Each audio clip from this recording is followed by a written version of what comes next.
Imagine spending your entire life believing you were secure. You built everything through hard work, did what was right, never harmed anyone, helped when you could, and lived with dignity and respect. In the eyes of the world, you were a good person. Now, imagine that one day, without warning, your life ends. And in that moment, you finally discover whether everything you believed was true or if you had been living a lie. This is exactly what happened to Carter. His story may seem distant now, but when you hear what he discovered after death, you might realize that this could also be your story. Carter was 55 years old, a successful real estate entrepreneur who built an empire from scratch. He worked hard and achieved everything he desired, but he wasn't just a wealthy man. He was also generous. He funded social projects, supported charities, and donated to churches. He was always certain that at the end of his life, God would look at all he had done and reward him for his goodness.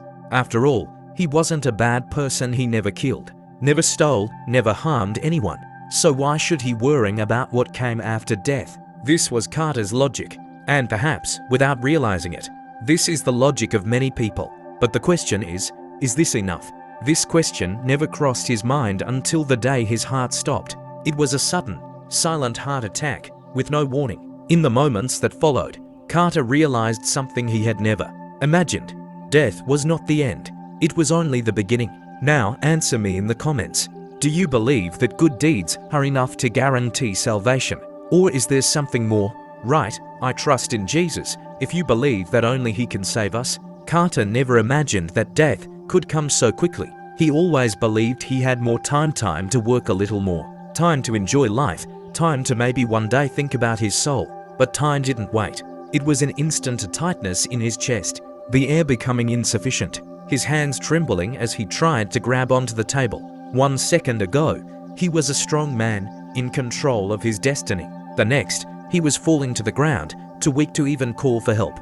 He felt his heart fail, and a silence took over everything. The world seemed to slow down. The lights around him grew distant, as if a heavy curtain was closing over his eyes. He wanted to scream, but no sound came out. He wanted to get up, but his body wouldn't respond. Then it happened.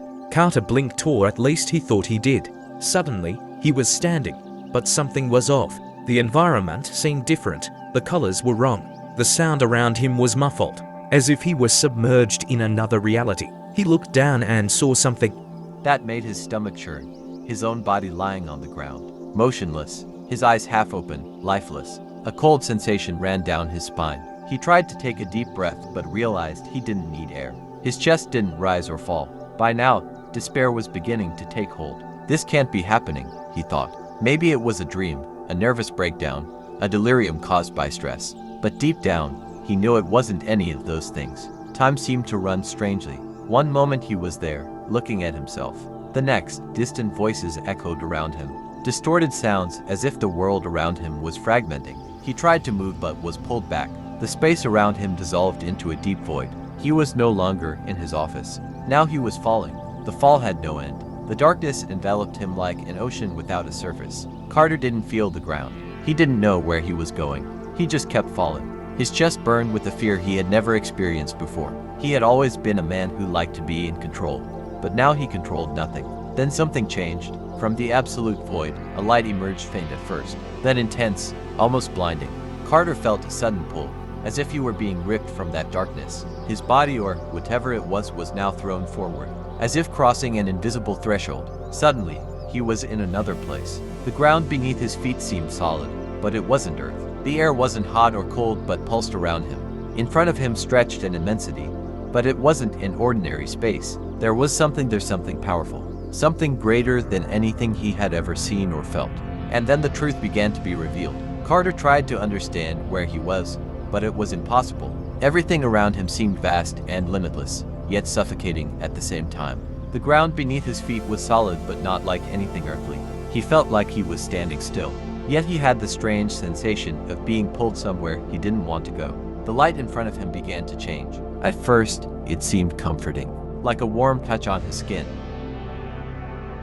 Carter had to cover his eyes but realized he no longer had eyelids to close. The light wasn't coming from one direction, it was everywhere, piercing through everything, piercing through him.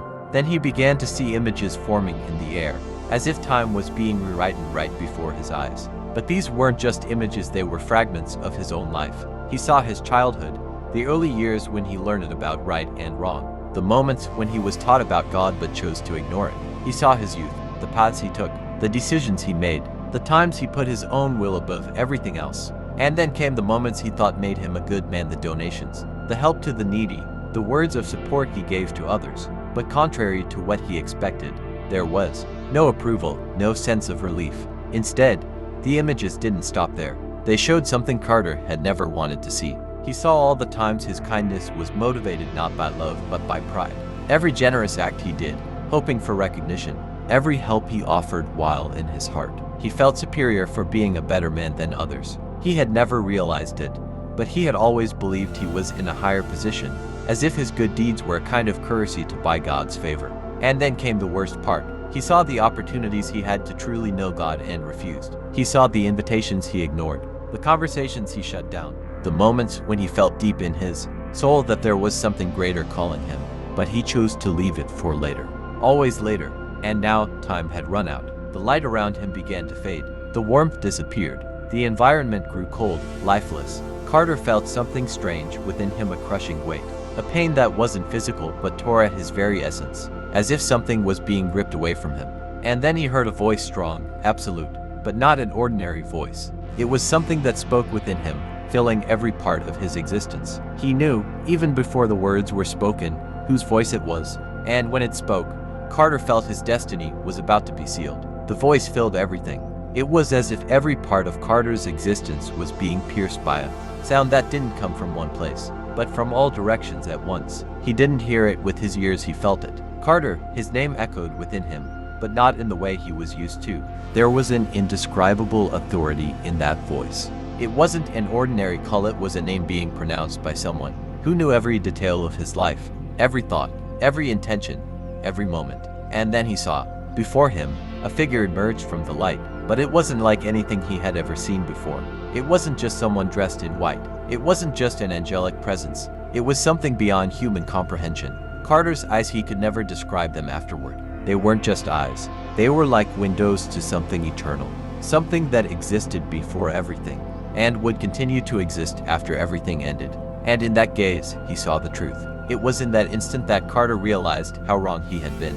His always rational mind tried to resist, tried to justify, tried to convince itself that there was still a way out. But there were no more excuses, no more arguments. He was standing before Jesus, and for the first time, Carter knew what it was like to be completely naked before someone.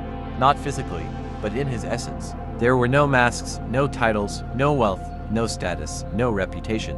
Everything he had built, everything he had accumulated, everything he believed himself to be, none of it meant anything in that moment. The weight of his entire life fell on him all at once. And then Jesus spoke again. You trusted in yourself, but you never trusted in me. Carter wanted to respond, to say that wasn't true. He tried to remember all the times he had been generous, all the times he had helped someone, but he realized he was just grasping at empty justifications, because the truth was right there before him.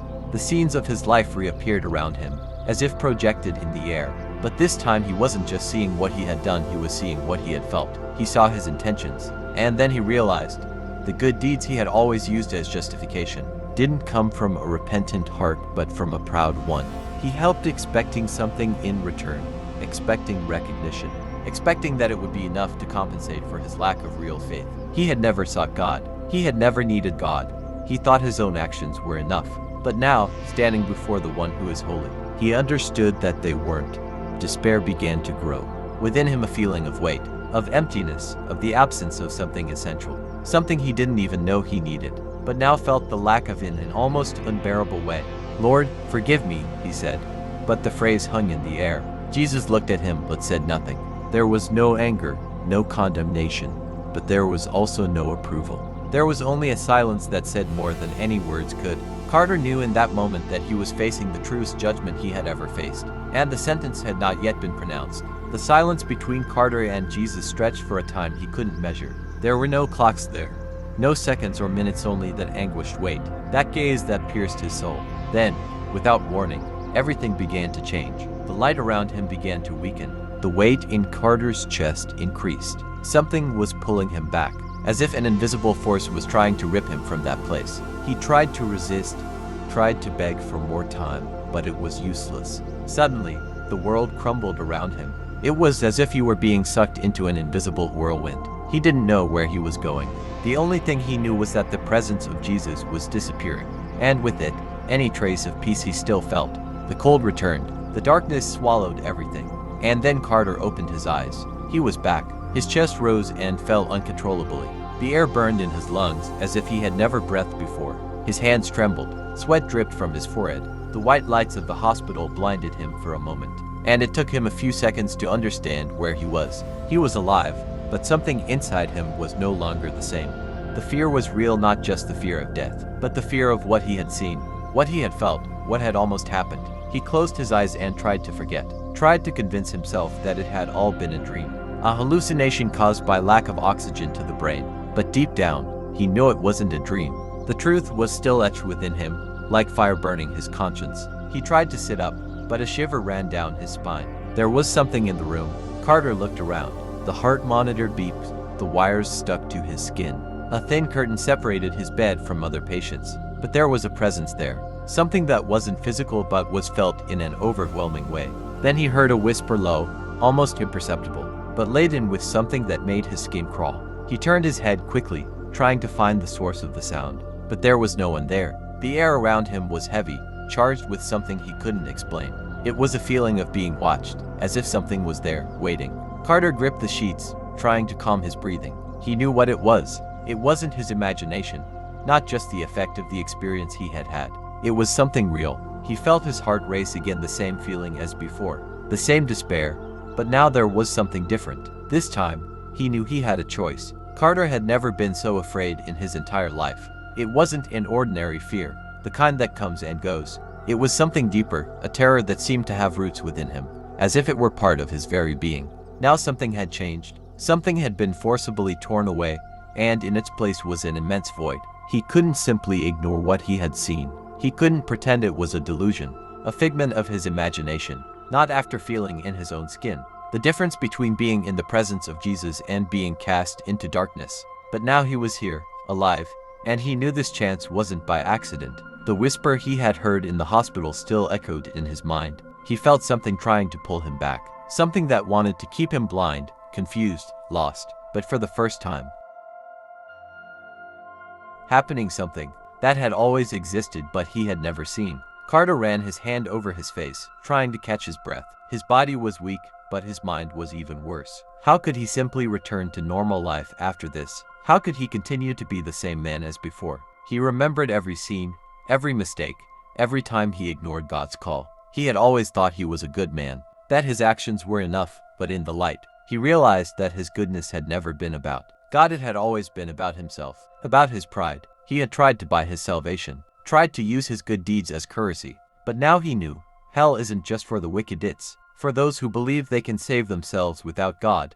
Carter closed his eyes. He knew there was only one thing to do. It was now or never. So, for the first time in his entire life, he knelt not to impress anyone, not to fulfill an empty tradition, but because his heart cried out for mercy. He opened his lips, but no words came out. Tears began to flow, and he didn't try to hold them back. He felt the weight of years, decades, an entire life built on sand. Lord, his voice faltered. His chest tightened. He tried again. Lord, forgive me. That plea for forgiveness wasn't a formality. It wasn't something said just to ease his conscience. It was the truth, stripped of any pride, any excuse. And for the first time, Carter experienced something new. The silence around him dissolved. The weight began to lift. He wasn't alone. He never had been. He just never wanted to see it. And in that moment, in that exact instant, he knew his life would never be the same again. Carter stayed there, kneeling, feeling the weight of years dissolve in sincere repentance. For the first time, he understood what it meant to depend on God.